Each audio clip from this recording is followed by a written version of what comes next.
Good morning, good afternoon, depending on the time zone that you're joining us from. I'm Jonathan Schoonover, the Senior Vice President of Strategic Practice with Tennesseans for Quality Early Education. And you are now on our last of our community of practice sessions, our work time together, where we're looking at early educator workforce development.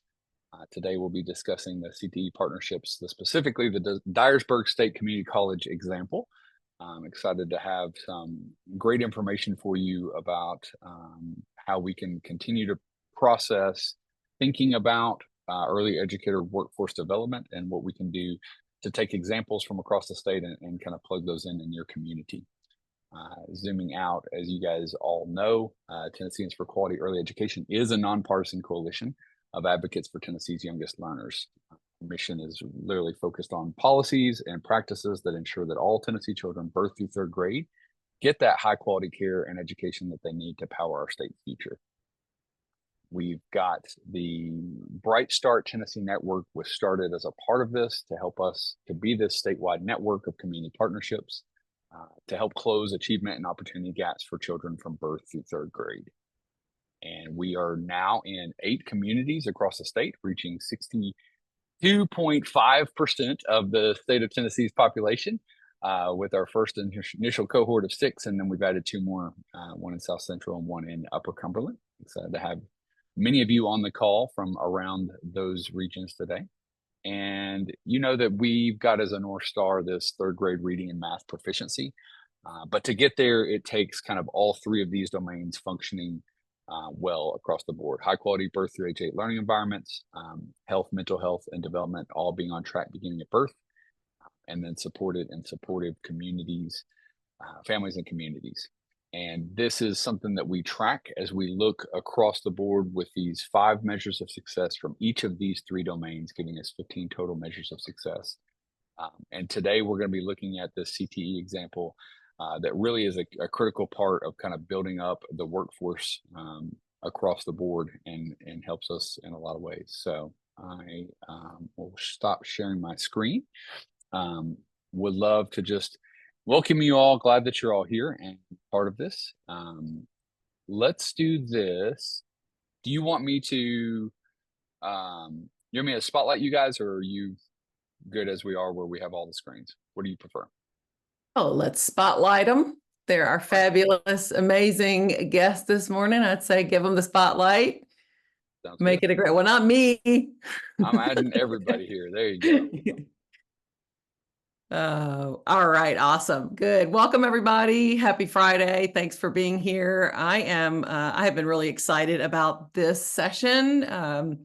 You all may have been acquainted with, and certainly if you're in the West Tennessee Bright Start team, you know Kelly Maupin and Patty Sharp with Dyersburg State Community College, and I'm going to let them introduce themselves in just a second. But Kelly was participating in one of our community practices. I think this was 2 sessions ago. And I don't remember what was the topic exactly. It may have been, I can't remember what our topic was, but she piped up in the chat about the results and sort of what they were doing in partnership with local area high schools and their CTE programs. And we afterwards were reviewing the video and the stuff in the chat, and we're like, holy cow, this is amazing. We need to follow up with this woman and find out more about what's going on here and how this is working and what they're doing. So fast forward to today, she and her I was going to say partner in crime. I feel like every single idiom, like kill 2 birds with 1 stone, all those things, like it's all these negative things. They need to come up with some better ones. But anyway, her partner at Dyersburg State, Kelly, is with the TECTA, the site coordinator for TECTA at Dyersburg State, and Patty leads instructional work at Dyersburg State for early care and education, for early childhood. So I'm going to just pause and let them introduce themselves, and then I'm going to jump into leading a discussion, conversational type of 45-minute, hour-long event where we hope you guys will all participate actively as well. So with that, let me let Kelly, why don't I let you just introduce yourself briefly, and then maybe toss it over to Patty, and we'll get rolling. Good morning. I am Kelly Moffett. I'm the executive director of the TECTA program, Tennessee Early Childhood Training Alliance, housed at Dyersburg State Community College. I have been with the program for 19 years. So, actually, as the director, before that, I actually came through the TECTA program as a child care provider. So, very immersed in the TECTA program and what we strive for. So, very happy to be here. Thank you. Thank you. Patty, how about you? Hey. Hello, everyone. My name is Patty Sharp, and I am the coordinator of early childhood education at Dyersburg State, but I spend the bulk of my time, which I love, the instruction piece. So I teach the online courses for the high school dual enrollment students. I've been at Dyersburg State a little over 6 years, and prior to that, public school pre-K teacher. I'm excited to be here. Thank you. Well, we're thrilled to have you here. Thanks for those introductions. So, like I said, what we're going to do, I'm going to kind of lead us sort of in an interview style type of discussion with Kelly and Patty. We've talked a little bit about this earlier in the week. I'm going to try to really get into sort of the nuts and bolts of how this all works, sort of what it is, what makes it amazing, and then sort of nuts and bolts about the how-to of it. Like, how do they do it? How did they do it? How are they doing it? And we are planning with Kelly and Patty's help to put together a kind of a little case study, sort of write-up of this, because we think it's really, really something that a lot of you all and our colleagues will want to know more about. But we really welcome you to put your questions in the chat at first, and I'll try to address those. Maybe Jonathan, just keep an eye on the chat for us, if you will, and nudge me if you think we need to. It's time to address a question that comes up, and then at the end, we'll also just open it up for questions and conversations in the whole group. In the past, we've done sometimes where we've gone into breakout sessions after this, but I think we won't do the breakouts this time. We're just going to treat it like a kind of learning forum with all of us together in the same room, so to speak. So, everybody good? All right, let's get this kicked off. So, I'm going to describe kind of what I learned, which I think is just so incredible and special about what Patty and Kelly have been able to do. And that is that they have partnered with now 30 local area high schools, 30 local area high schools. And through those partnerships, they have engaged the high school career and technical education programs, primarily early care and education, CTE. You know, when I say CTE, career and technical education program, that's the term for it in high schools. But also the teaching as a profession, TAP, career and technical education program. And we'll get into it, you know, maybe one or two others. And what they have done is been able to, through supplementing the programs with online coursework led and taught by Patty, by Dyersburg State Community College, they are accomplishing dual enrollment with the community college. So these classes count for community college, and they are helping to graduate these students with a CDA, technical certificate, by the end of high school. And we'll get into a little bit more about, there's also the TECTA orientation, and Kelly with her TECTA resources, which are provided through the Department of Human Services, have been able to get the CDA exam, which costs $425 last time I checked, paid for free for the students. And they've been able to, through Kelly's team, they do the observations, which are required as part of the CDA. And we can answer some questions about that. Some of you all may not be familiar with that process, but for TECTA, and Kelly and her team are providing all the resources necessary. And to get your CDA, you also have to do a kind of a practicum. I use that term. I don't know if that's exactly the right term, but basically to do a practicum, you have to have hours working in the field, working with children and create a portfolio, and that has to be observed. And so there are very creative partnerships that have been set up with local providers. We'll get into that so that the kids, high school kids, can actually get their practicum. And then also happening, and we can talk about, this is just an amazing program. We were talking the other day, Kelly and Patty and I, about how, well, it's not perfect. Well, it's pretty darn near amazing, but yes, there are areas certainly that they want to strengthen and continue working on. But one of the things that we talked about is how many of those students are also enrolling after high school to continue with their education towards their associate degree and getting that paid for by TECTA or Tennessee Promise. So there's just what excited me about this is there's so many resources that have been pulled together all in a very creative way to establish these partnerships and on such a scale with 30 high schools. So it's really, really exciting. So let me pause there and say, Patty and Kelly, did I get that right? Is that nutshell right? Anything I got wrong? That pretty much covers it in a nutshell, I believe. Okay. Patty, did Quick elevator. The quick elevator pitch, right? Yeah. Yes, I think you summed it up well. All right, awesome.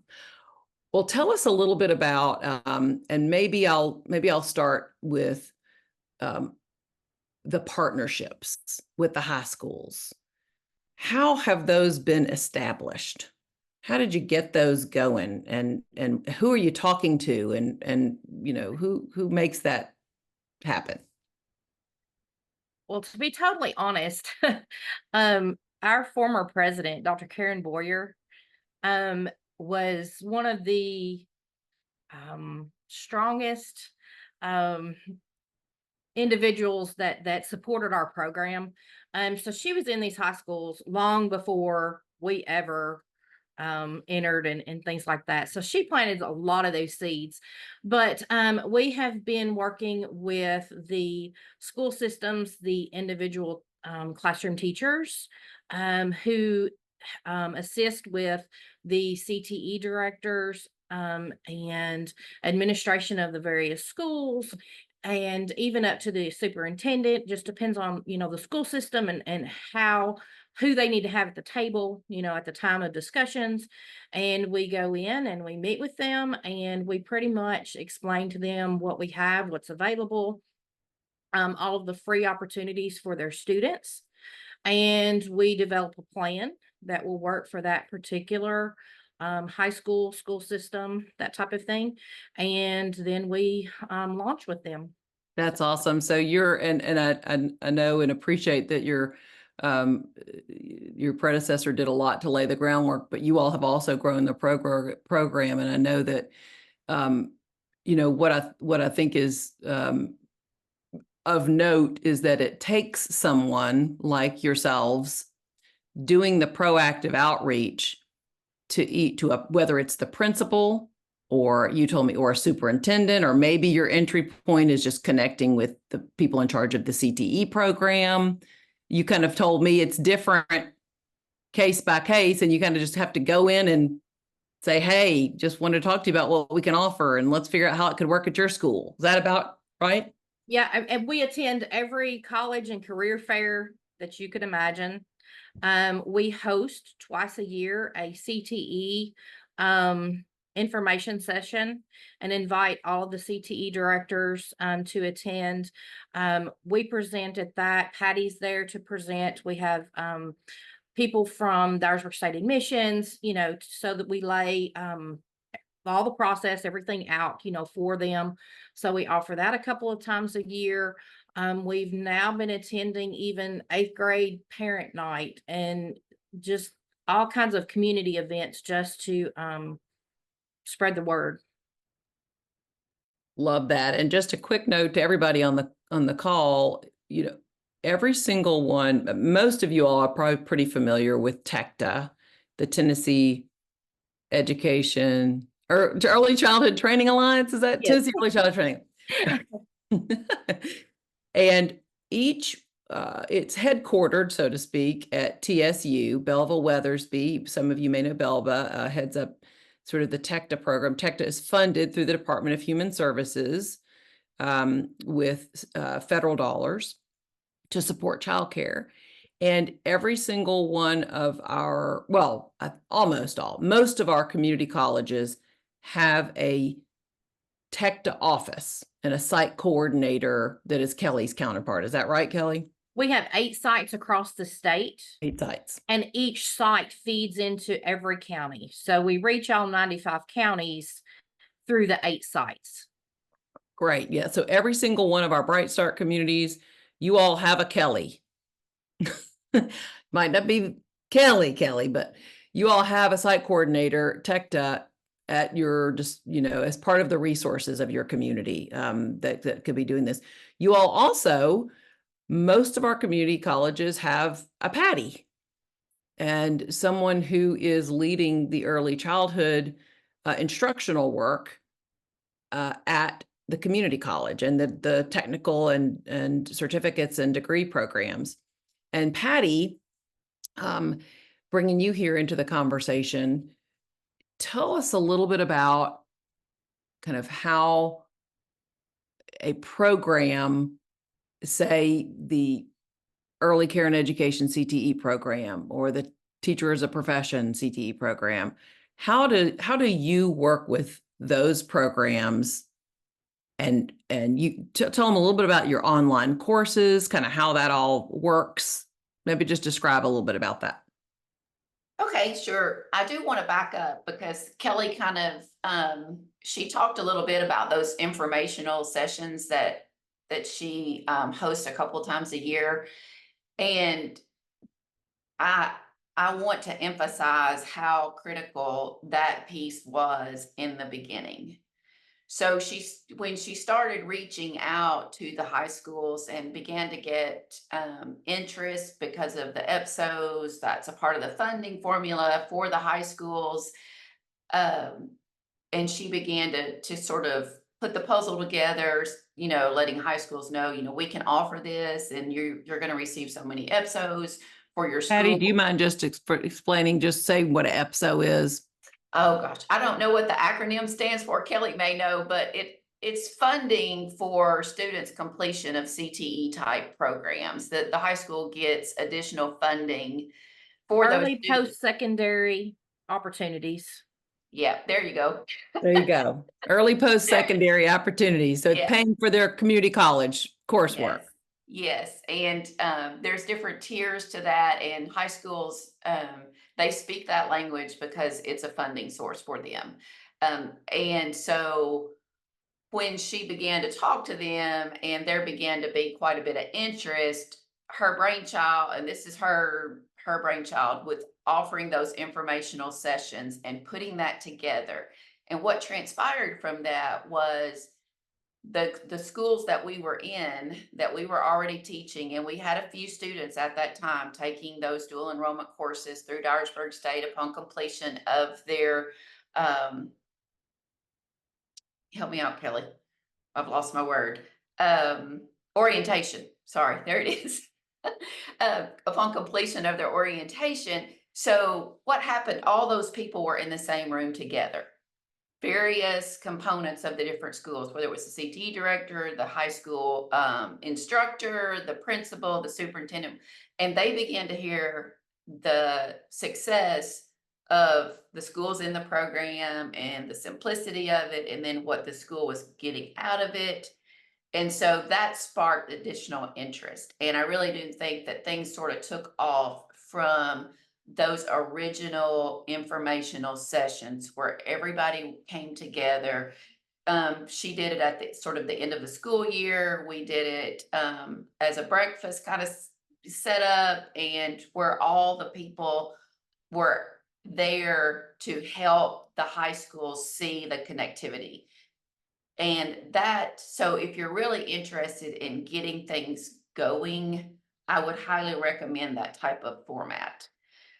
So for my piece of it, I just wanted to back up and really No, emphasize that's super helpful. Thank you for that. the success of those. And I mean, Kelly put together a flyer and she got those flyers out to the people who needed that. Anyway, so my piece of it is just supporting the student once they choose to enroll in the dual enrollment courses. Now, a student can take the orientation, and not decide to continue on with Dyersburg State to complete that CDA or that coursework. But once a student makes that step, then that's sort of where Dyersburg State steps in, and we treat those students like we treat any other Dyersburg State student. I mean, at that point, they become enrolled in the college.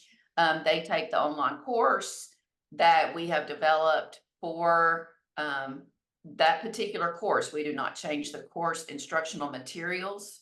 So the traditional students are taking the exact same course as the dual enrollment students. We don't alter any of the requirements at that point. When we started the program, we had 2 of the courses developed online already, because that is sort of that's where our students are. That's what they need in their lives to make all of this work. And then when we started, so we began to teach the 1310, the intro class, and then we moved the students into the 2310. And so we had to quickly develop the other 2 CDA courses online. And are there basically right now, Patty, there are 4 courses correct that are now online provided by you all, and they can be taken at any time during the day. It's not, it's on their own time. Right. And as long as they complete those 4 courses, those are what sort of get them the knowledge and competencies they need. Yes, the 4 courses. Check the box on the coursework. The CDA requires those 12 hours. So Dyersburg State provides the coursework for the 12 hours of college coursework needed for their CDA to meet that educational requirement.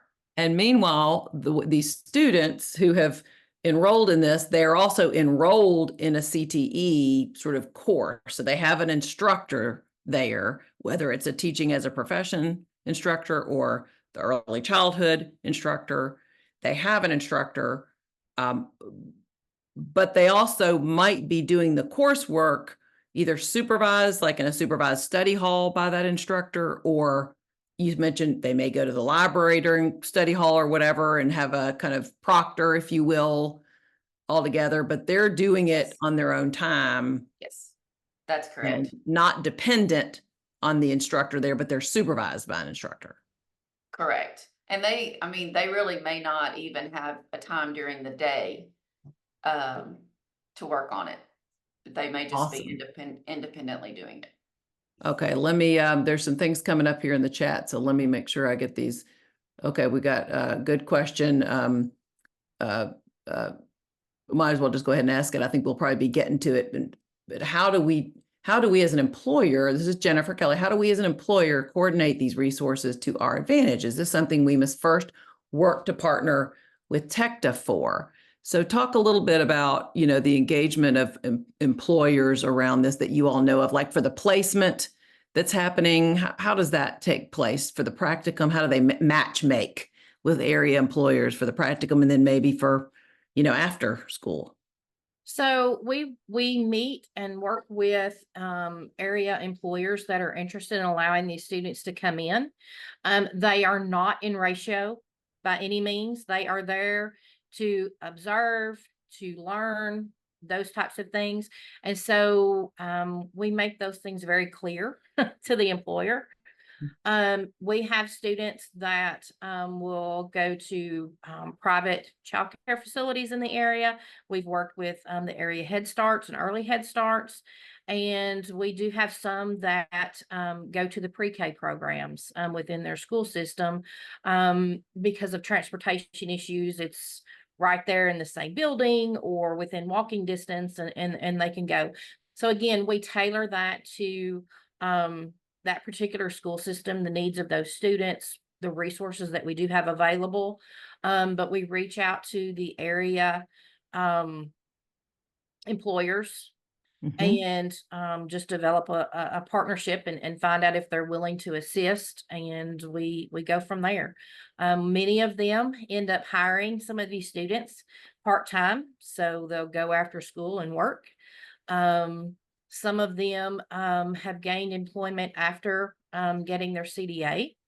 So it's been very positive for our area. Yeah, that's great. It's a good question. And it may be too that Jennifer, and you can, if you want to, you can chime in here. It may be that you also were wondering just generally, apart from the high school program, how employers can access the TECTA resources, maybe for existing employees. Jennifer, was that your question? I do Did we have a answer it? relationship with the TECTA at ETSU. We do have a couple of people that are wondering, or like that have run through that program and whatnot. We do know it really well. I guess what I'm just like asking is if how I guess how do we, and I don't mean that, how do we get our area of that to be a resource for us and our advantage, like the ones doing, like you guys are boots on the ground with your CTEs doing the work to make sure that the pipeline is going through.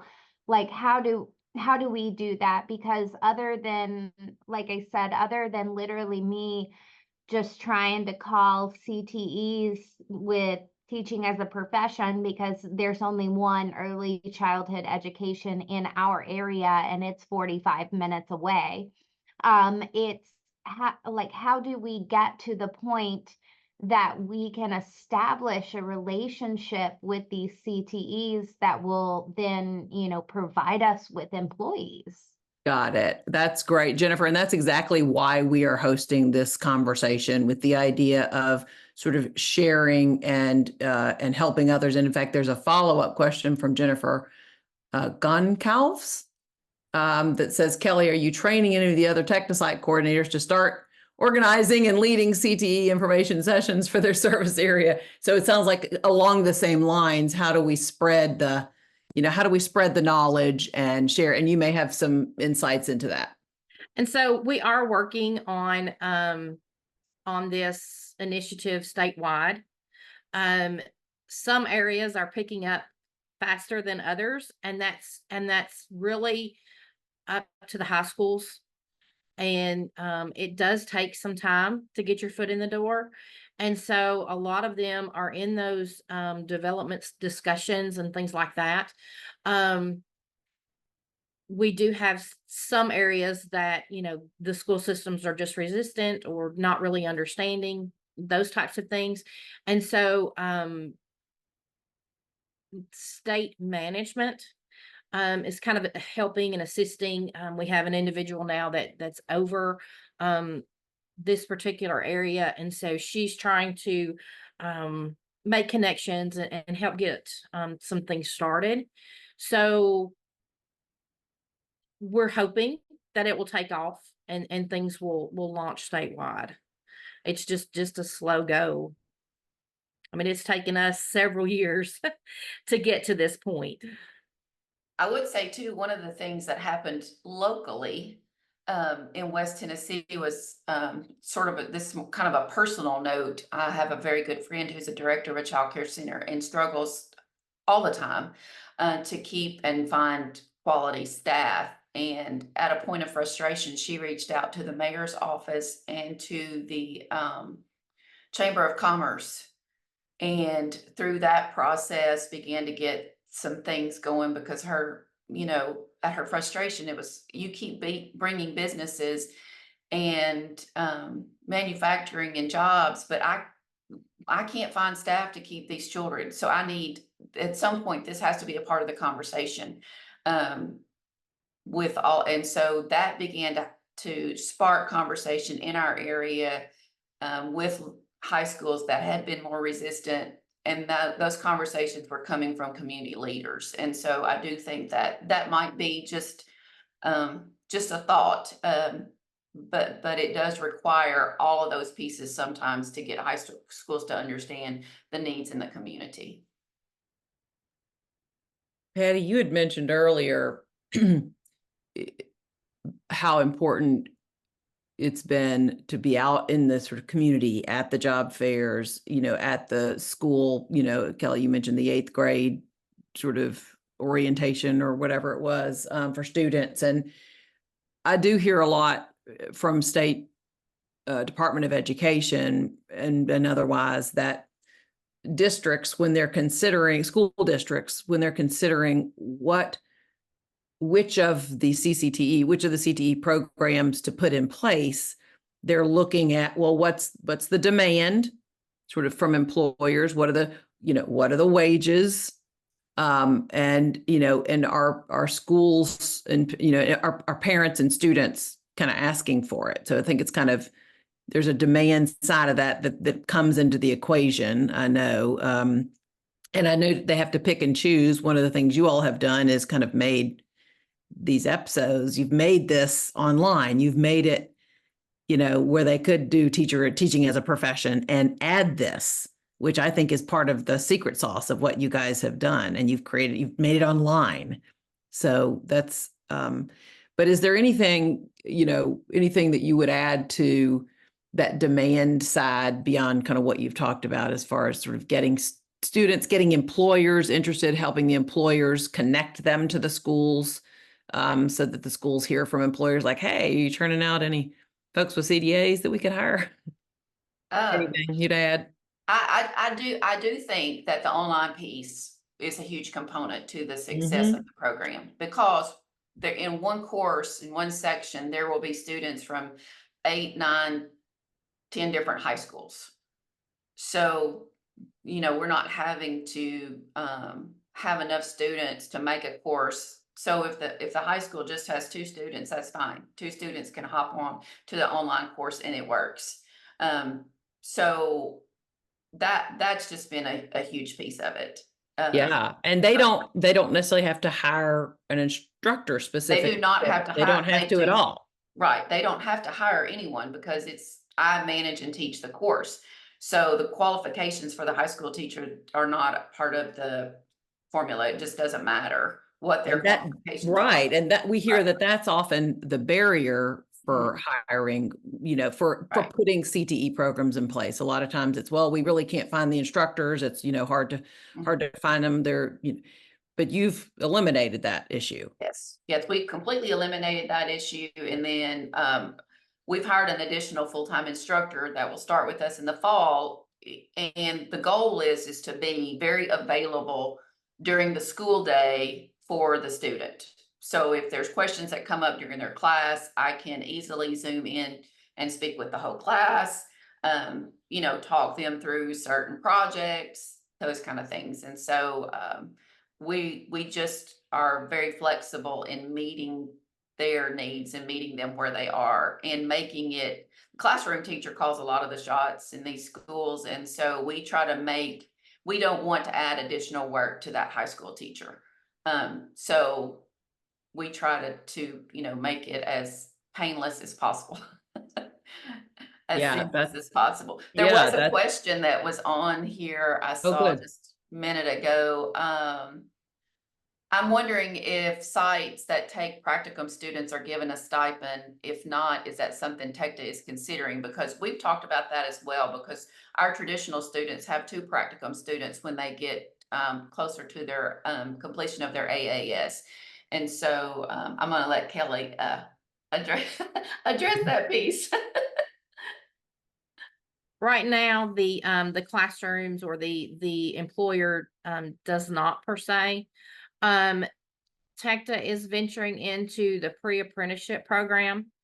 We have an apprenticeship program that's already launched. They have applied with Department of Labor for the pre-apprenticeship program.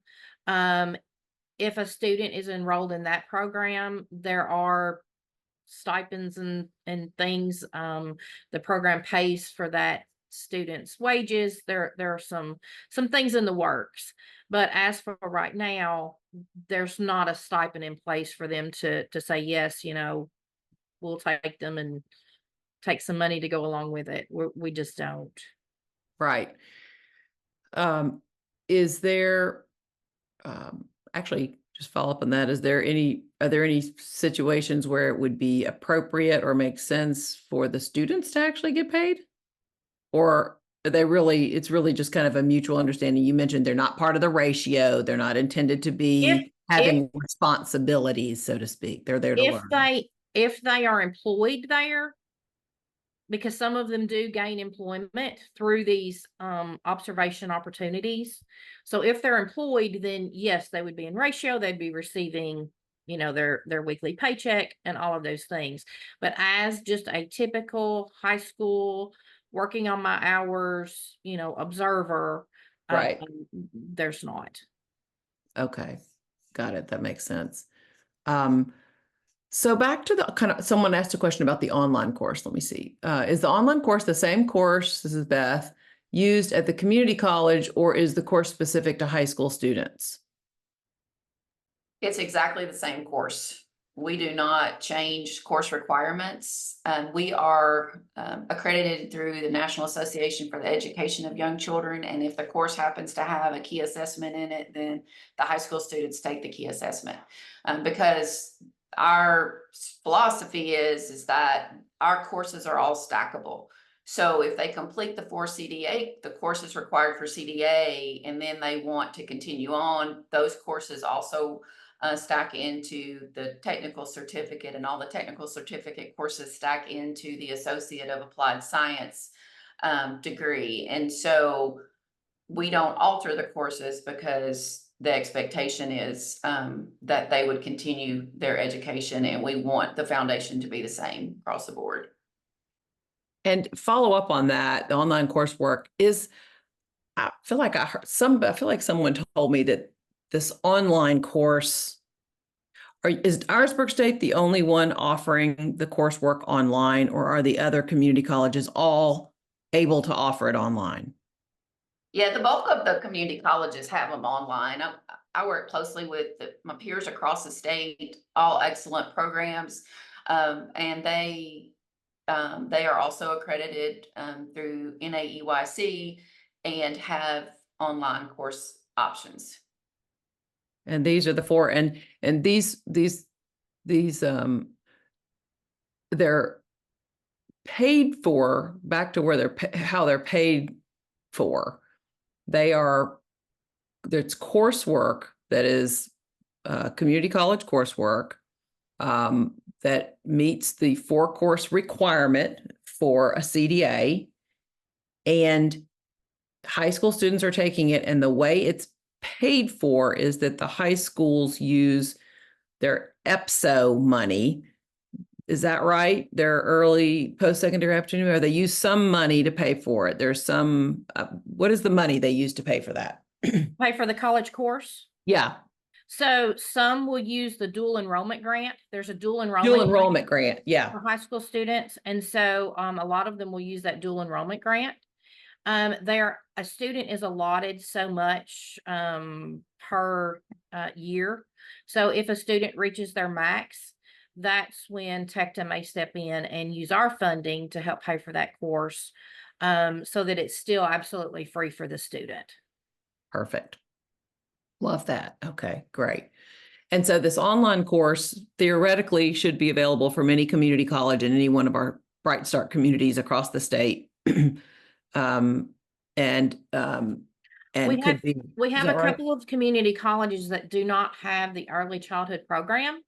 Mm-hmm. So we can't really say every community college, everyone, right? But every site has at least one community college that they could funnel the students through.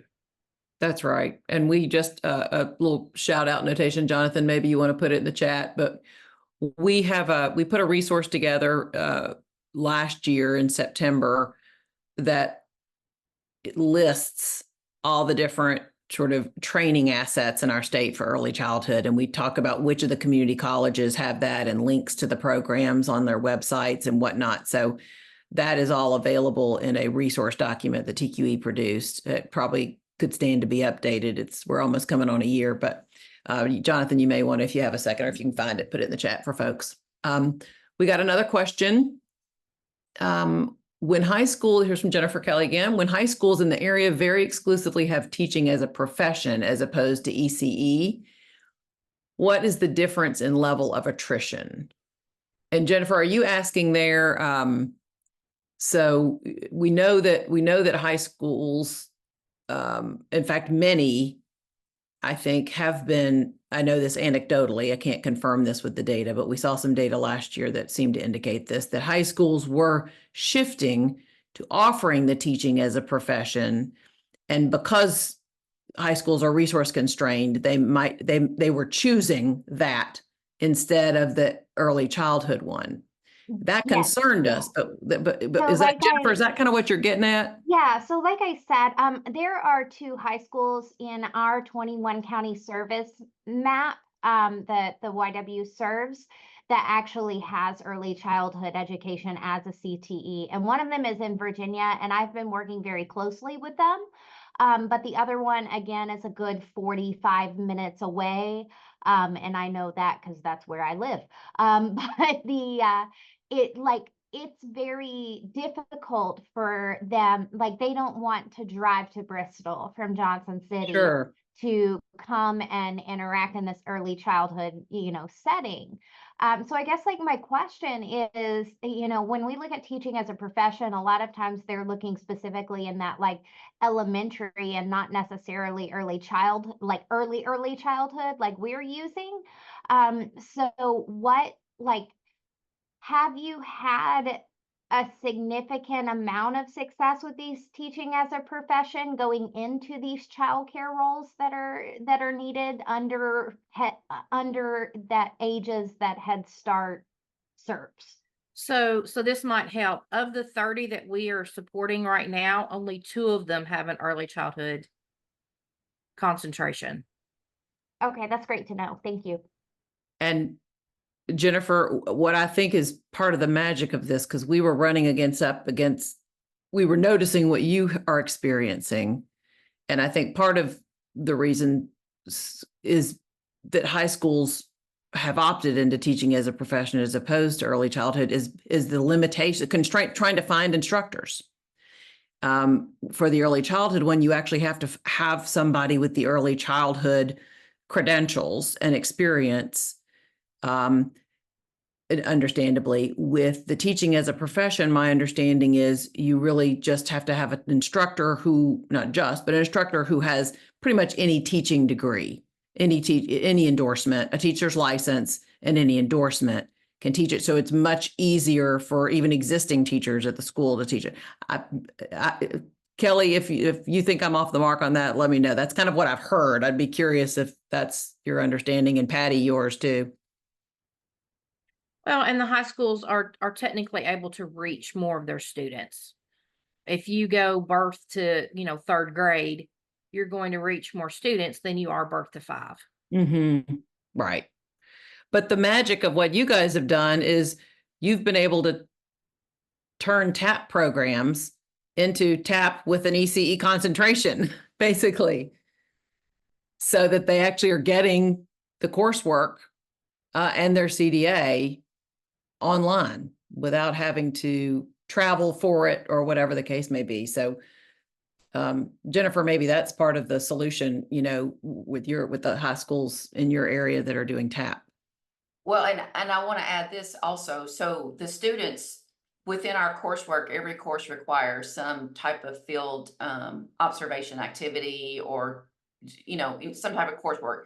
Like the minimum would be 2 hours. And so the students that are in the TAP program already have some type of relationship with their elementary schools. And so they're able to take the requirement of the course observation piece to their elementary school. So if they're more interested in, K-5 or as opposed to pre-K3, they can still get a lot of that experience in the 1st, 2nd, 3rd grade classroom.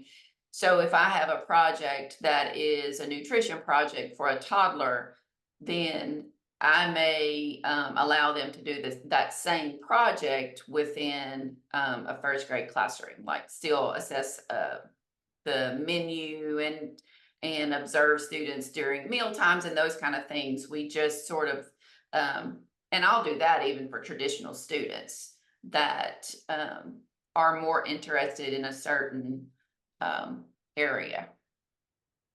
So that helps meet those requirements. And then also the other piece that's important, if you could get an articulation agreement worked out from your community college to the local university, then the 4 courses that the students take that are a part of that CDA requirement will roll up into their program in a K-5 environment at the college or university level.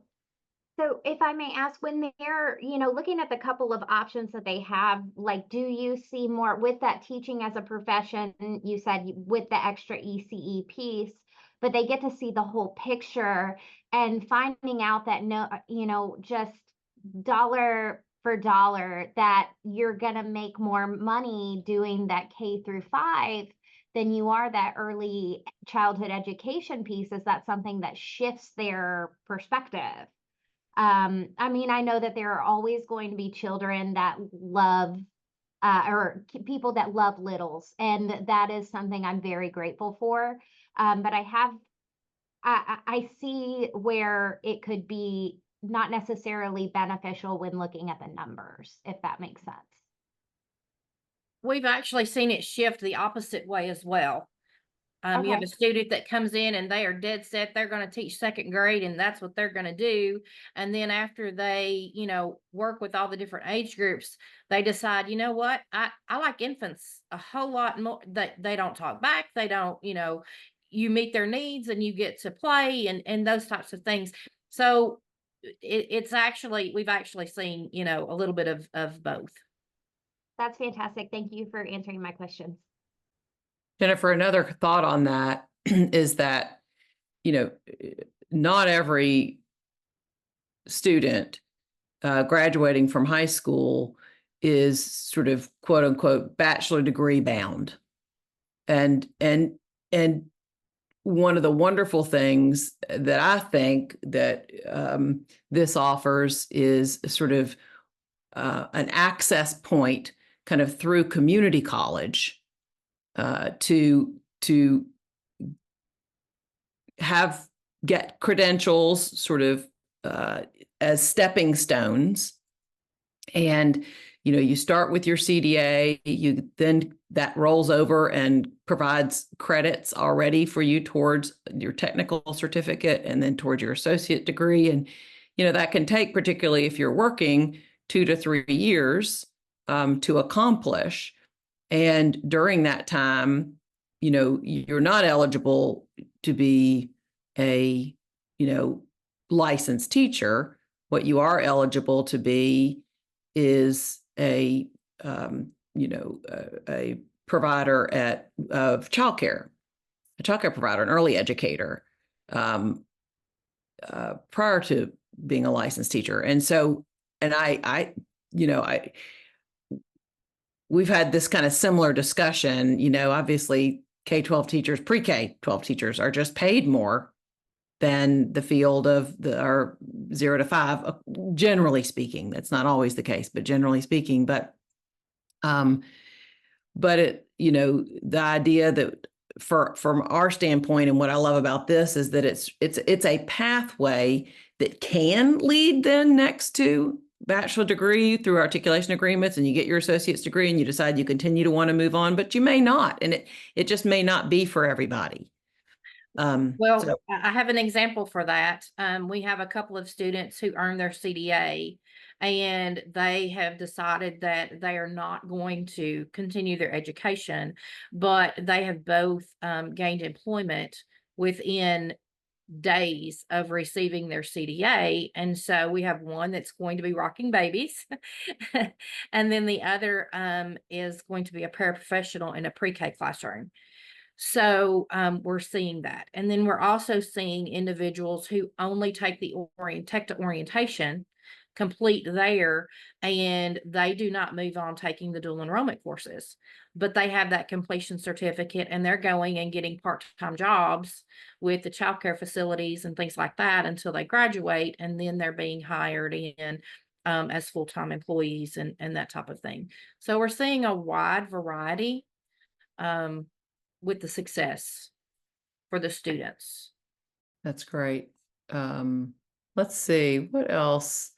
Did I miss any other questions in the chat here? There was Beth, you had commented on something. Beth Huber, did you have something you wanted to ask about assessments or any follow-up? She might have jumped off.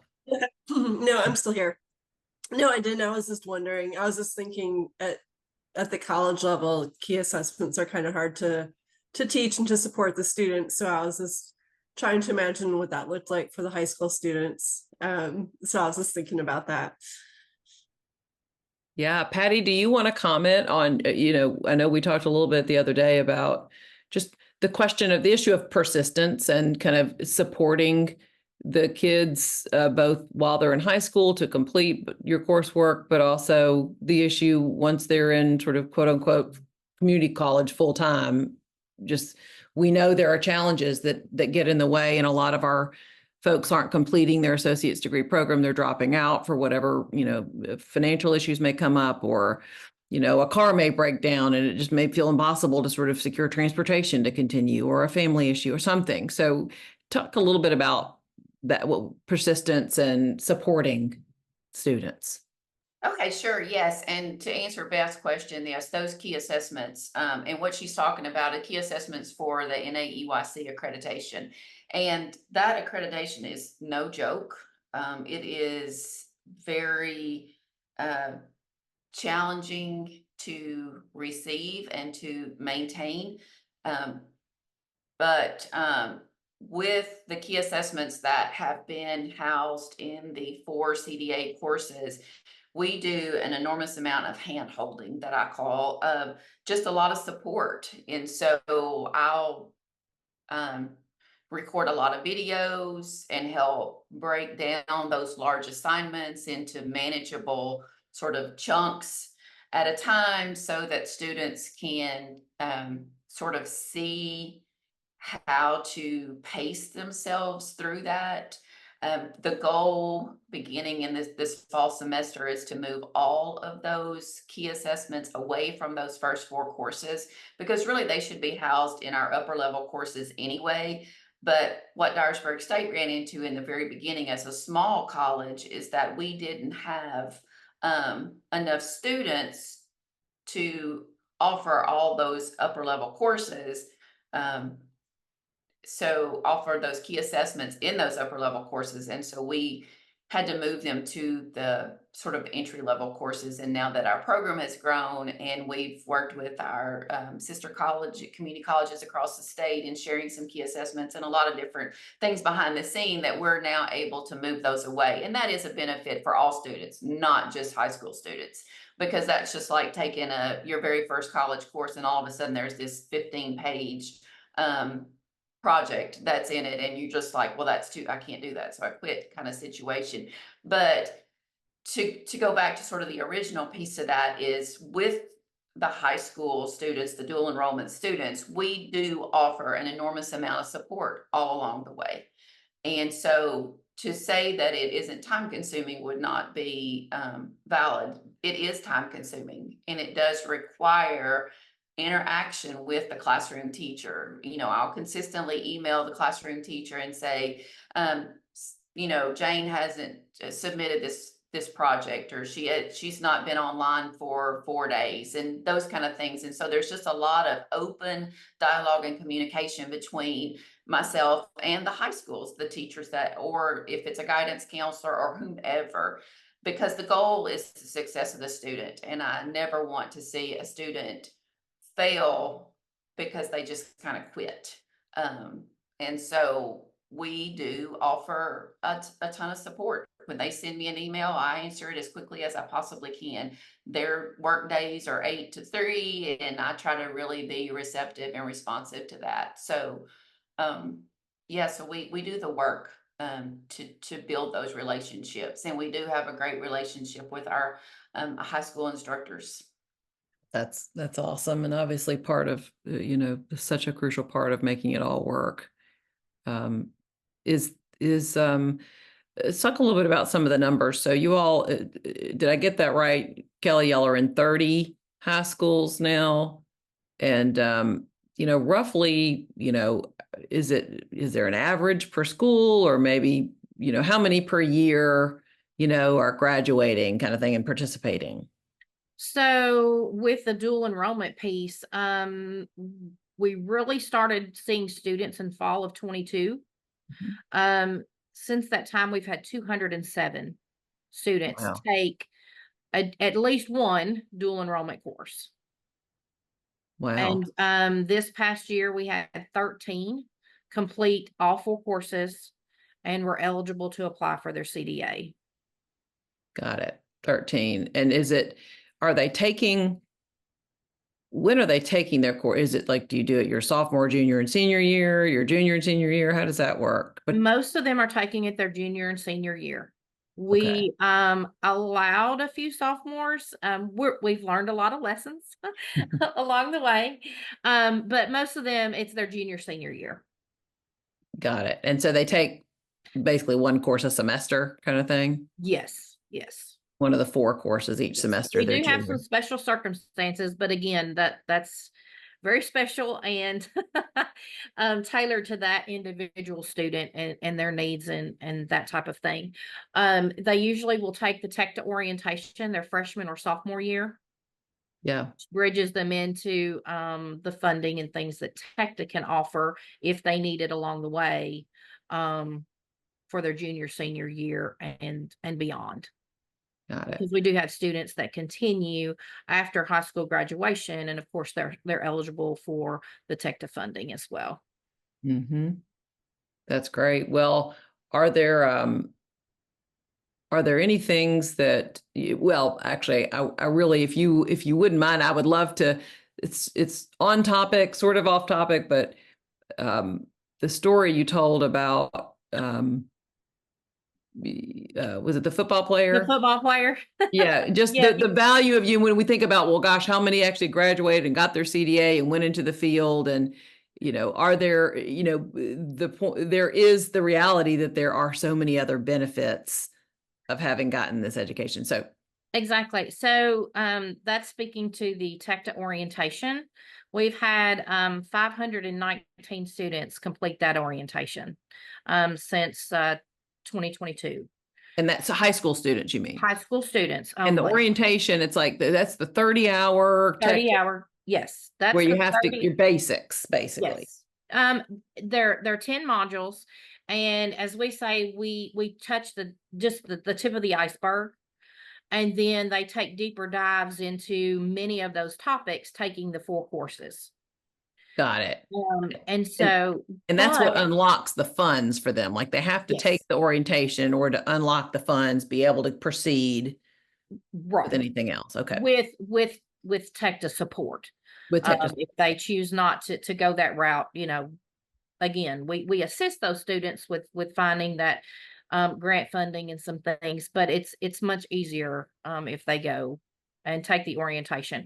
We do have some instructors at the high school that require it of every student in their class. That's just part of their coursework for that semester. We have some that it's a choice. So we again tailor it to that particular high school class and that type of thing. The orientation that they take, again, touches on many different topics and subjects. And a lot of things they can relate to everyday life. Many of them have siblings. Some of them already have children. Some of them may eventually become parents. For example, this big football player who went through the orientation, and his remarks during our celebration at the end was, I'm going to be a better dad. I've learned some things, through this orientation. I don't know if I will ever step foot on a college campus. I don't know, what my future holds. But if I'm a father, I will be a better dad because of the information that I've gained. And so for us, that was huge, especially with the high school that he was at. It was huge, very, very big. And so that teacher let us know that, you know, he was her biggest cheerleader now. And she knew that that next semester she would not have an empty seat. And she didn't. Her class was absolutely full because this one particular student said, hey, you need to go take this. You need to do this. And so it's been very successful at that particular high school because we got that big football player through the program and hooked. So Wow. I just love that story. That's great. And it just does speak to the value of this important coursework to just, yeah, being a parent, being a sibling, you know, love it. Well, are we, let me just first say, is there anything else, Kelly, Patty, anything you guys, you know, think we ought to cover? Anything you think we've missed or that we want to make sure we share with the group here today? I think I just want to finish up by saying, when Kelly said that, you know, this semester when we finished up in the spring, we had 13 students who had completed the work for their CDA. And I know that 13 doesn't sound like this enormous number, but the way that my education heart sees that is that that's 13 students ready to go into and to provide quality care. They've got knowledge of early childhood education theories. They understand safety and nutrition, all those pieces. They understand the importance of relationships with families that they work with. They understand what 10Ls are and the curriculum and what is curriculum and what does that look like in an early childhood classroom. And so the more students that, whether the number is great or small or whatever, each one counts when they're working with those children, because the goal is quality early childhood education, not just, you know, bodies in classrooms. And so our philosophy at Dyersburg State, with Kelly and myself and with all our community colleges, we're all passionate about quality care. And so I just encourage you to reach out, because, you know, everyone that we train is just a child that they care for is better off because of it. So I just think that be flexible, be persistent, and just do the work. Love it. That's a good uplifting kind of message that we could take to a lot of things. Be flexible, be persistent, and just do the work. I love it. Kelly, anything else from you? Other thoughts before we just open it up to see if there are any further questions? I think Patty summed it up quite well. Love it. Well, Jonathan, you want to take us off spotlight and we could just dive in and see if there's anybody else that has anything else you'd like to ask Kelly, Patty, anything else? Awesome. Anybody else got any thoughts or questions you'd like to share?